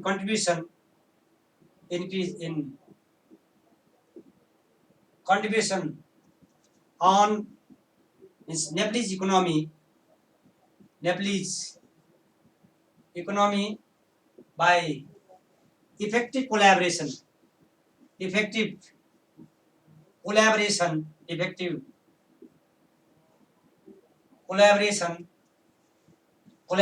of private, public and cooperative sectors हेर्नुहोस्, PPC प्राइवेट पब्लिक कोअपरेटिभ सेक्टरको हेर्नुहोस्, इफेक्टिभ कोल्याबोरेसन। नम्बर 1 मा government should play of the role of regulator and फ्यासिलिटरका भूमिका खेल्नु पर्ने छ। राज्यले सरकारले play role of regulator and फ्यासिलिटरको सहजकर्ता तथा अनुगमनकर्ता भूमिका खेल्नु पर्ने छ। र इकोनोमीमा private sector, public sector, cooperative सेक्टरको अर्थमा योगदान बढाएर है तपाईको योगदान बढाउने सहकार्यबाट। नम्बर 3 मा प्रमोसन अफ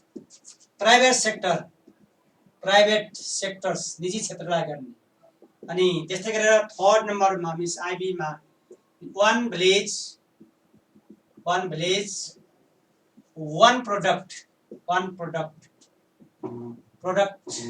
पोलिसी, एक गाउँ एक। अनि अर्को नम्बरमा no work no pay policy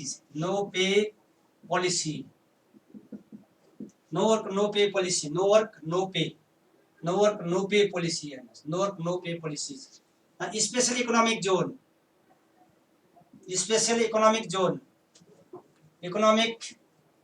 John अर्थात् SEZ हेर्नुहोस्, मिन्स छुट्याउने तपाईको। अनि त्यस्तै गरेर नेक्स्ट वान इज इन तपाईको इन्भेस्टमेन्ट, प्रमोसन अफ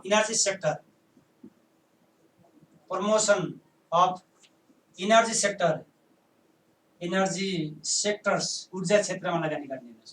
इनर्जी सेक्टर्समा one village one product policies, एक गाउँ एक वस्तु पोलिसी अपनाउने। एक गाउँ एक वस्तु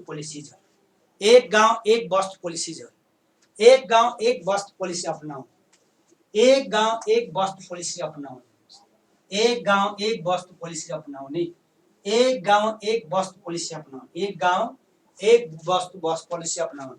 अनि त्यस्तै गरेर अर्को नेक्स्ट नम्बरमा हाम्रो एक नम्बरमा हाम्रो स्पेशल यो IX यो चाहिँ हाम्रो यो नम्बरमा अर्को नेक्स्ट नम्बरमा हाम्रो अर्को नम्बर हाम्रो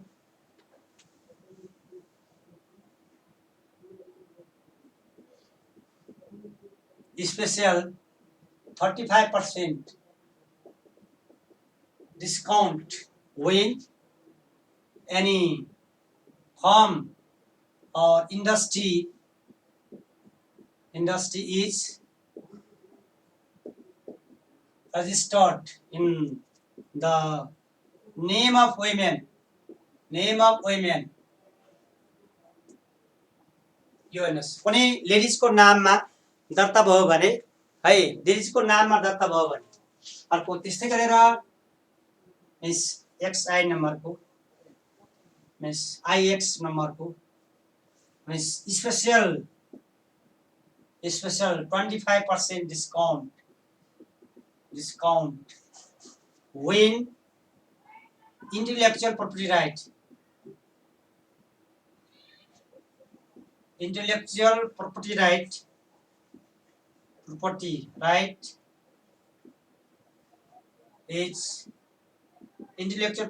is registered registered in the name of women, in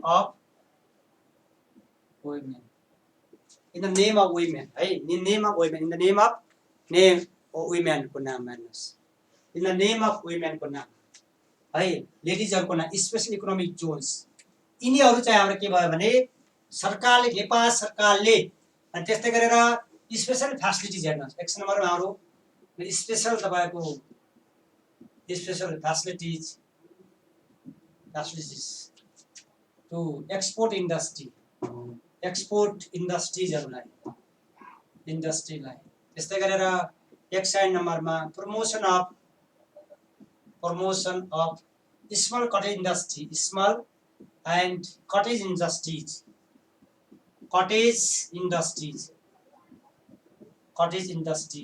small and cottage इन्डस्ट्रीजहरुलाई, स्मल एन्ड कटेज इन्डस्ट्रीजहरुलाई है, स्मल एन्ड कटेज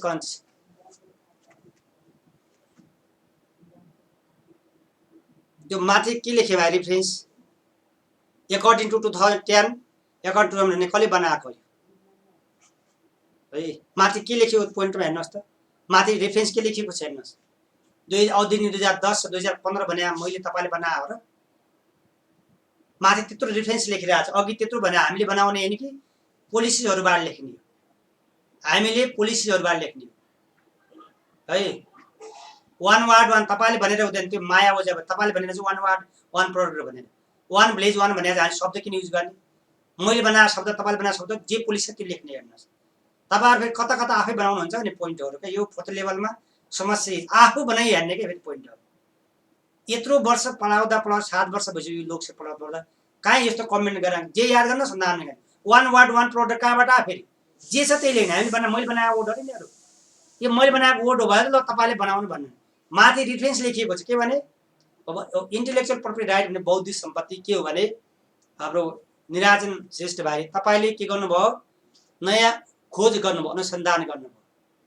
है, नयाँ खोज अनुसन्धान गर्नुभयो, त्यो इन्टेलेक्चुअल प्रपर्टी राइट बौद्धिक सम्पत्ति नयाँ खोज गर्नुभयो, अनुसन्धान गर्नुभयो, त्यो खोज गरेको अनुसन्धान त कसैले कपी गर्न पाएन भने हो के कुरो पनि भने, इन्टेलेक्चुअल प्रपर्टी राइट भने बौद्धिक सम्पत्ति भनेको तपाईले खोज गर्नुभयो, तपाईले अनुसन्धान गर्नु, जस्तै मैले बुक लेखे हेर्नुस्, मैले रिसर्च गरेर राम्रो बुक लेखेँ भने त्यो मेरो इन्टेलेक्चुअल प्रपर्टी राइट हो, यसलाई कसैले अरूले प्रयोग गर्न पाउँदैन, त्यसले रेफरेन्स लेख्नुपर्छ, प्रयोग गर्दा यसैको हो है मैले प्रयोग गरेँ भनेर लेख्नुपर्छ कि यसैको हो भनेर प्रयोग गर्नुपर्छ है, यसैको हो भनेर हामीले रेफरेन्सिङ दिनुपर्छ हेर्नुस् है, यसैको हो, जस्तै अहिले तपाईँ ट्रेड वार जुन चाहिँ अमेरिका र चाइना बीचको जुन ट्रेड वार चलिरहेको छ, चीनले चाहिँ अमेरिकाले चीनलाई कपी गर्यो, इन्टेलेक्चुअल प्रपर्टी राइटको चोरी गर्यो भनेर अमेरिकाले चाहिँ चीनलाई जुन ब्लेम लगाउनु कारण के हो भने अमेरिकामा बनेका बौद्धिक सम्पत्ति रिसर्चहरू चीनले मेरो भनेर काम गरिदियो भन्ने चाहिँ कुरा उठिरहेको है, पुरा गरिरहेको है, अनि यसमा यी नीतिहरू याद गर्नुहोस् है,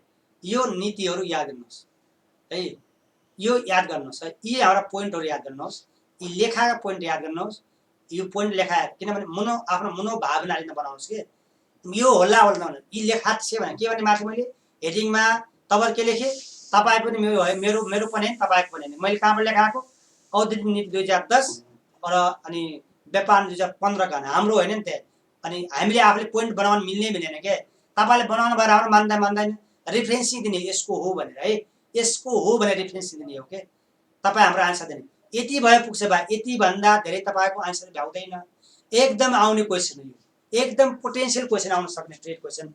अब यसमा हेर्नुहोस् तपाईको शनिबार सायद इक्जाम छ है, अनि इक्जाम भयो भने हामी 3टा क्वेसन आउँछ, तपाईलाई के छ भने 3टा क्वेसन्स, 1 नम्बरको स्पेशल 35% डिस्काउन्ट भने कुनै उद्योग धन्दा कल कारखानाहरू के भनेको छैन, कुनै उद्योग धन्दा कल कारखानाहरू, कुनै उद्योग धन्दा उहाँ हाम्रो सन्देश भाइले भन्नुभएको छ, हो स्मार्ट जी यो चाहिँ भिडियो चाहिँ शेयर गर्न मिलेन, तपाईँ विद्यार्थीले भन्नकोले पढ्न पाउँछ, 1 वर्षमा त्यसलाई के गर्छ, यसलाई तपाईको हटाओस्, यो बौद्धिक सम्पत्ति हो है, 2010 एडी हो है, एडी हो, मोहन पोखरेल भाइ एडी मा हो यो, त्यही भएर मैले अघि के 2015 लाई 2072 भने लेख्न सक्नुहुन्छ भने मैले साइडमा लेखेको थिएँ नि, 2072 नेपालको सम्बन्धमा एडी 2015 एडी हो। अब यो याद गर्नुहोस् है, यो याद गर्नुहोस्, यी पोलिसीहरू याद गर्नुहोस्, 2073 भयो भने यही लेखेको छ हेर्नुहोस्, 2073 भनेर अहिले इम्प्लिमेन्टेसन भएको छैन, त्यही लागू भएको छ, यो याद गर्नुहोस् है। 2010 को अनुसार 2015 बनेको, त्यही याद गर्नु। 2073 भयो भने यिनै हुने पोइन्टहरू कि है, यही युज भएको पोलिसी हो, कपिराइट्स हो, यो याद गर्नुहोस्। अब शनिबार सायद तपाईँको इक्जाम हुन्छ, लिखित इक्जाम भने है, एउटा जिटिभीबाट क्वेसन आओस्, याद गर्नु, पढ्नु होला भनेर हो। एउटा जिटिभीबाट, एउटा ट्रेडबाट क्वेसन आउँछ, हेर्नुहोस् 10 मार्क्सको क्वेसन सोध्ने, हेर्नुहोस् एउटा जिटिभीबाट, एउटा चाहिँ केबाट हाम्रो व्यापार घाटा, यस्तै क्वेसन आउँछ, हेर्नु व्यापार घाटा याद गर्नुहोस् भनेको, हेर्नुहोस् है, यसरी याद गर्नुहोस्, 10 चोटि 15 चोटि तपाईँ घरमा पहिले लेख्नुहोस्, जस्ताको त्यस्तै लेख्नु, तपाईँ पास भइन्छ क्या। हेर्नुहोस् कि त्यहाँ इक्जाम आउने पोइन्ट बनाउने होइन, ठ्याक्कै छापेर आउने होइन, जब फिनिसिङ राम्रो हुन्छ। के भने हामीले सेकेन्ड पेपरको हुन्छ भने मलाई चाहिँ इन्फर्मेसन चाहिँ सेकेन्ड पेपर भएको कारणले गर्दाखेरि है, मैले यो तपाईँलाई किन भने तपाईँहरू तयारी राम्रो गर्नु होला भनेर भने, हेर्नुहोस् के भने हाम्रो एउटा क्वेसन जिटिपीबाट आउँछ, हेर्नुहोस् एक जिटिपी र जिएनपीबाट एउटा क्वेसन आउँछ, डिफेन्स आउला केही आउला एक, अर्को चाहिँ ट्रेडबाट आउँछ क्वेसन, हेर्नुहोस् ट्रेडबाट, व्यापारबाट, हेर्नुहोस् जिटिपी जिएनपी ट्रेड, अर्को हामी पढिरहेको के हो त हाम्रो पिसिआई, यी तीनटा क्वेसन आउने हो है, तीनटा क्वेसन आउँछ यहाँबाट, यो याद गर्नुहोस्, मजाले याद गर्नुहोस्। मक होइन, लिखित इक्जाम हो कि, लिखित इक्जाम कति मार्क्सको लिने, 100 नम्बरकै लिने भने जस्तो लाग्छ, 40 को 50 मार्क्सको, यी तीनटै क्वेसन है, तीनटै आउँछ। राम्रो प्रेजेन्टेसन कसो हुन्छ हेर्नुहोस्, डेटा सहित राम्रो प्रेजेन्टेसन है। तपाईँलाई किन मैले भने, किन यो भने तपाईँलाई, हेर्नुहोस् त्यो मलाई सोध्नु पर्दैन, मलाई थाहा हुँदैन कि मलाई म्यानेजमेन्ट इक्जाम दिने भनेको भएर हाम्रो अब यो हप्तामा 3 दिन क्लास, अब त रुटिन पनि आउला, यो तीन दिन चाहिँ यो इकोनोमिक्स, 3 दिन चाहिँ भनेर रुटिन बनाउँदैछन् यहाँबाट होइन। मेरो क्लास आज चाहिँ अब तपाईँलाई मैले आज किन मैले आज भनिदिएँ भने भोलि पर्सि चाहिँ मेरो अफिसियल लेभलमा क्लास हुन्छ। मैले क्वेसन आउट गरे जस्तै किन गरेको, तपाईँ राम्रो याद गर्नु होला, राम्रो प्रेजेन्टेसन, राम्रो प्रस्तुतिकरण होला भनेर भनेको हो कि। मजाले 3टा क्वेसन दिने यहाँबाट, हेर्नुहोस् यति राम्रो प्रेजेन्टेसन हुनु पर्यो, हेर्नुहोस् जस्तै यो ठ्याक्कै पोइन्ट लेख्नुहोस् के, याद गर्नु, एकचोटि याद गरेको कुरा हेर्नुहोस्। त्यो अफिसर लेभल पढ्नुहोस्, नेपाल बैंक पढ्नुहोस्, तपाईँ वाणिज्य पढ्नुहोस्, भोलि जुनसुकै लेभलमा व्यापारको जहाँ पनि यही हुने, हेर्नुहोस् व्यापारको जुनसुकै लेभल पढ्दा यही डेटा हुने, यही आन्सर हुने, हेर्नु त्यस्तै क्लास आजलाई सक्यो, मैले यति गर्ने हो कि। तर तपाईँ यसरी हुनुहोस् भन्नु खोजेको कि यो एकदम पुरै कन्ठस्थ पार्नु, लेख्नुहोस्, हेर्नुहोस् जसले लेख्छ, जसले लेखेर पढ्छ उसैको नाम निस्किन्छ। किनभने थाहा छ आउँछ सबैलाई, तपाईँ सबैले आउँछ यो कुराहरू, तर जसले लेखेर राम्रो प्रेजेन्टेसन प्रस्तुतिकरण जसले राम्रो उसको नाम निस्किने है। यसको लागि धेरैचोटि पढ्नुहोस् है। अब मैले त्यही आज किन मैले भने शनिबार तपाईँको इक्जाम राम्रो होस्। र अर्को हेर्नुहोस्, तपाईँलाई म भन्नेछु, जुन साथीले यहाँबाट हुने इक्जामका 15वटा इक्जाम एटेम्प्ट गरेर जसले राम्रो एभरेजिङमा राम्रो गर्छ उसको नाम निस्कन्छ। हेर्नु म ग्यारेन्टी दिन्छु यस कुरा। के भने थाहा छ, 15वटा इक्जाम जति यो भने स्मार्ट सिटी जुन लिने लिखित इक्जाम छन्, ती इक्जाममा 15वटा इक्जाममा एटेम्प्ट गर्नुहोस्। प्रत्येक इक्जाममा अति उत्कृष्ट हुँदैन, राम्रै भ्यायो, तर जुन साथीले एभरेजिङ मार्क गर्नुहुन्छ उसको नाम निस्कन्छ क्या। किनभने थाहा छ यो याद सबैले गर्दैन नि भाइ, यो सबैले मिलाउँदैन पर्सेन्ट गरेर। हेर्नुहोस् अलिअलि त सबैले लेख्छन् क्या घिसमिस पारेर, यो सबैले पर्सेन्ट मिलाउँदैन। हेर्नु सबै कुरा लेख्नुहोस्, हेर्नुहोस् ल आज यति गरौँ, पढ्नुहोस् है। ओके है, यति भयो। साप्टा भने है, सर साप्टा डब्ल्युटिओ को उद्देश्य पुरै नहुनुको कारण है, त्यस्तो त्यता त नजाओस्। साप्टा पढ्नु पर्दैन अहिले है, साप्टा पढ्नु पर्दैन अहिले। साप्टा छैटौँ लेभलमा हुनुहुन्छ भने त्यहाँ साप्टा पढ्नु ल। यति याद, तपाईँ लेभललाई यति भयो। आजलाई यति गरौँ, हस् है ल।